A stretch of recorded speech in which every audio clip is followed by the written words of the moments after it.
How heartful of me to visit a funeral like this. Despite the presence of other attendees, my mother-in-law stood in front of us smiling. My father-in-law was also smiling and sympathizing with her, saying, "Yeah, we are so nice." My anger quickly reached its peak, seeing their behavior. My mother-in-law, however, was not concerned. Your father is a mud-caked bottom feeder, and yet you gave him such a lavish funeral. I don't think you had a budget for that. Are you not having a financial problem? May I offer you a donation to help you? My mother-in-law took a dime out of her purse and threw it at my feet. I had lost my patience. This was unforgivable. I can't believe she would make fun of my father just because she doesn't like me. They will see what I can do to destroy them. In front of my victorious in-laws, I told them the truth. My name is Haley, and I'm 30 years old. I work for a construction company as an interior designer. I became a certified interior coordinator for a reason. In my childhood, I had always a slightly unusual hobby. I like to look at house floor plans and find the right furniture for the space. When I was given my own room, I asked my parents to arrange the curtains and carpets to my liking. I even asked my parents to buy me a stylish desk instead of a standard study desk. I was that strict about the space in my room. Looking back, I think it was my father's influence. The construction company I work for was originally started by my father. My father was a registered architect and well known in the industry. However, he was so busy that he could no longer spend time with his family and reduce his workload. He then gathered many construction managers and full-time engineers he knew and opened this construction company. Now, there are more interior coordinators and financial planners like me, and the company has grown to a modest size. My father, in whose company I participate, suffered a stroke 5 years ago.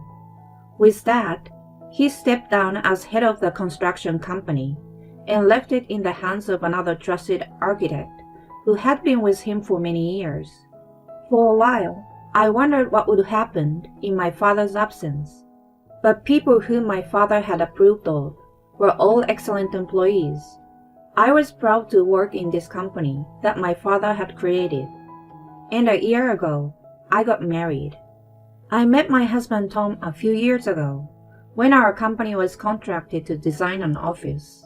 Tom was the one who visited our company as the person in charge of the project. At first, we talked only about business, but as we had more meetings, we naturally grew closer. Eventually, he asked me for a relationship. When he proposed to me a year ago, he said, "I want to marry you, but marrying me might cause you trouble." "Why?" "I've told you before that my parents are very strange. I mean, they don't have any common sense." "You mentioned it a little before."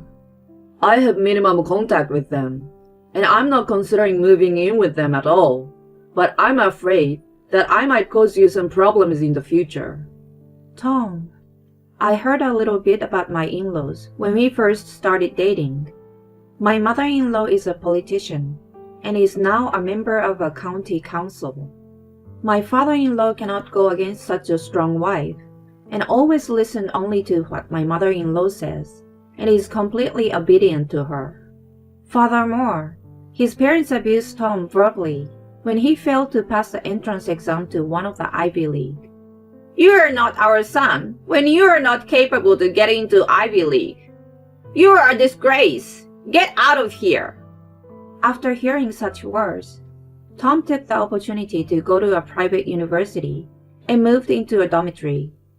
Because of his good grades in the entrance examination, he was exempted from all tuition fees, and he covered all his rent and living expenses with a part-time job. While balancing his studies and part-time jobs, he was able to make it through his college life. Hearing such a story, I could not come up with any emotion other than respect. I heard that he had not seen his parents since then. But if he was going to get married, he should at least give them a report. He seemed to feel like that and was planning to go see them for the first time in several years. That's why he seems to have a hard time making up his mind. Tom was looking gloomy and depressed. Seeing him like that, I put on a big smile. Tom, I can handle it. No matter what kind of person your parents are, I would want to marry you. Are you sure? Of course. If there is some problem, I will consider how to get along with them. But they are the parents of someone I love. No matter who they are, I'd like to say hello to them at least once. Yeah, you're right. I know I shouldn't be running away anymore either. I don't think you are running away. But if you don't visit your parents now, I'm sure you will be left feeling bewildered. Thanks.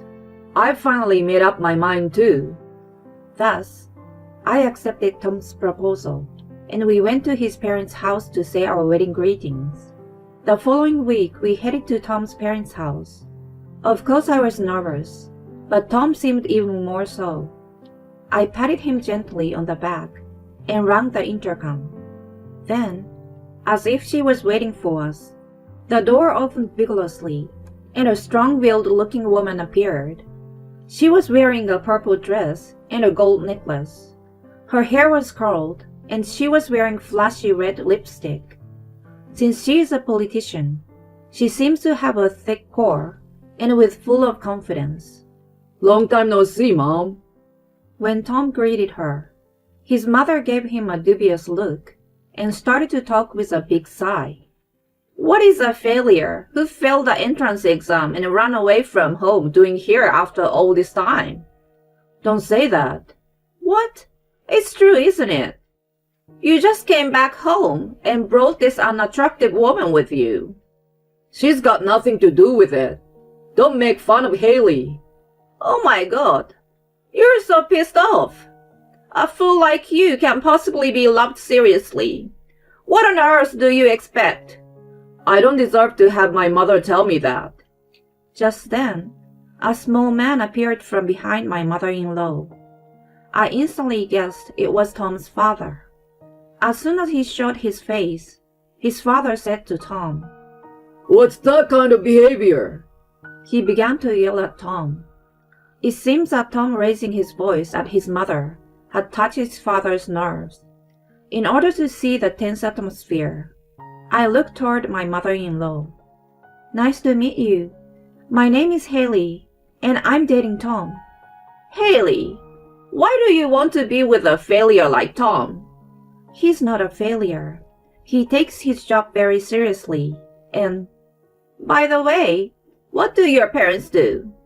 Are they politicians like me? Or are they big shots somewhere? No. My father used to be in a construction business. He fell ill a few years ago, and is now taking a rest. My mother is taking care of my father. Then my mother-in-law burst out laughing. When I was unable to say anything, because of the suddenness of the situation, she smiled wryly and slowly opened her mouth. Your family is pretty much at the bottom of the pile too. Tom, who has a politician mother, brought you here. So I thought you were a young lady from a better place. Wait a minute. I don't care what you say about me, but my father and mother. Oh, was I right? It's true what they say about people becoming aggressive when they are told the truth. What the hell are you saying? Why should you, a completely stranger, tell me that? Then my husband stepped in front of me. Stop it already, he shouted at his mother. And now my father-in-law glared at us. He alternately glared at me and Tom, then began to speak as if he were making fun of Tom. How can you behave like that towards your mother? Huh? How dare that stupid son, who left after disappointing your mother's expectations, come back here after all this time? Why are you like that too, Dad? Is that what you say to the son you haven't seen in a long time? Is rebellion the first thing you do when you come home? No, that's not it. The first thing you should do is return the favor to your mother and me who raised you. What? What do you mean by favor? Shut up! How much do you think we spend on you? Your mom paid for all your cram school fees and all your lessons. Are you screwed that up? Well, that's not the topic right now. If you're going to show up at our house, you better come prepared with the right kind of money. We don't want the lousy snacks you brought here today. Now, get the hell out of here. I don't care what happens to a piece of shit like you. My mother-in-law giggled at my father-in-law's words. Tom's face turned bright red, and his fists were shaking as if he was about to cry. At this rate, Tom would raise his hands to his parents. Thinking this, I stood between him and my in-laws and said to them, "We were thinking of getting married, so I came to say hello to you, but it doesn't seem necessary." At those words, my father-in-law glared at me. What the hell do you want? I said to my mother-in-law, who silently turned away from me. "I can't believe you could behave like that toward your own son." What do you want to say? "No, it's okay. I don't think we will see each other again, so you don't need to know that." How rude. You are indeed a woman chosen by a failure. Well then, goodbye. Tom still wanted to say something, but I pulled his hand and we left my parents-in-law. Soon after that, we registered and became husband and wife. A year has passed since then, and I have not seen my in-laws once. Tom and I were newlywed, living in an apartment, about a 15-minute walk from my parents' house. Then one day, my father's condition suddenly changed, and he passed away. I knew that he had suffered a stroke, and was not expecting to recover. But when it came time to accept his death, I was not so easily convinced. Many people gathered at my father's funeral. Not only friends and business associates, but also people who had asked my father to design a house for them in the past. People who had willingly accepted to help him in remodeling the house. Many people wept as my father's death brought tears to their eyes, and I too felt a surge of sadness. I was greeting the attendees with my mother and Tom, but then a certain people appeared. "Why are you here?" It was my parents-in-law. My mother-in-law was dressed in a white suit, and my father-in-law was in denim and a hoodie, both dressed inappropriately for the occasion. The appearance of the two caused a commotion around us, and all eyes turned to my parents-in-law. While my mother and I were speechless, my husband asked my mother-in-law in a trembling voice, What are you doing here? "What's with the way you talk? I heard it from an acquaintance that you live around here and that your wife's father had just recently died."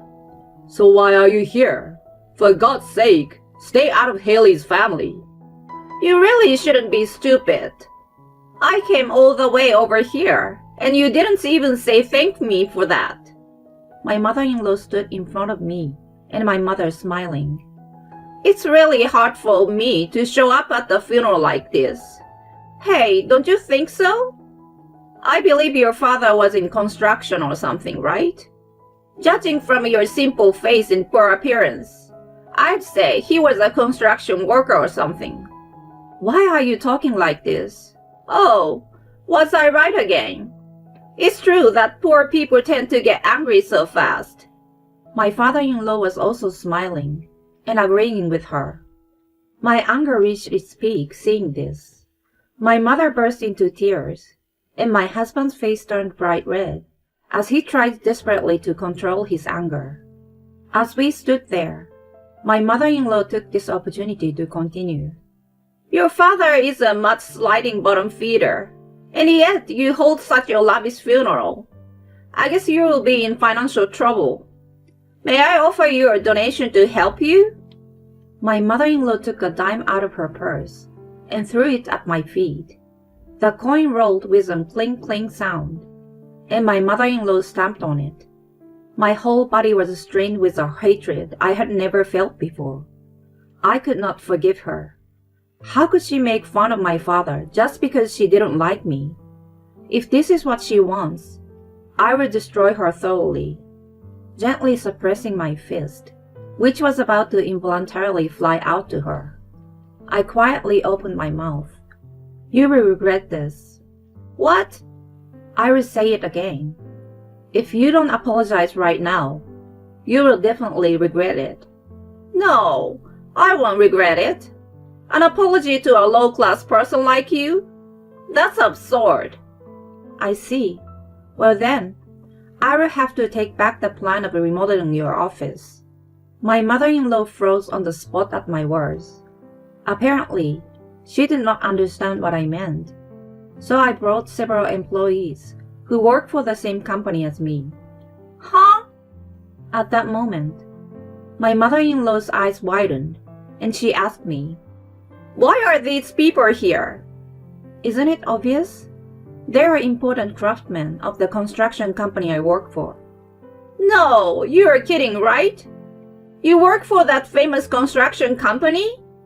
My father was a registered architect, and his construction company is well known in the industry.